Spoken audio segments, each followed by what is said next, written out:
বছরের প্রথম দিন বিনামূল্যে নতুন বই আনতে স্কুলে গিয়েছিল শিক্ষার্থীরা, কিন্তু বিনামূল্যে মেলেনি বই, দিতে হয়েছে 200 টাকা করে।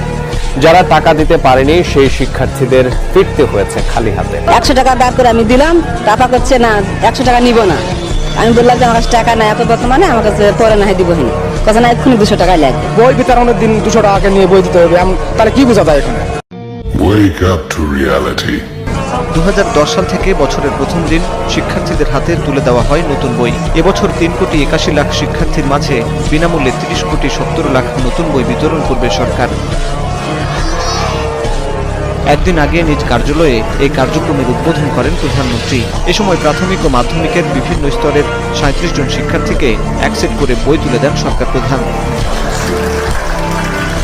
প্রধানমন্ত্রী বলেন, শিক্ষিত জাতি ছাড়া কোনো দেশে দারিদ্র্য দূর হয় না, তাই বহুমুখী শিক্ষা ব্যবস্থা করে দিয়েছে সরকার।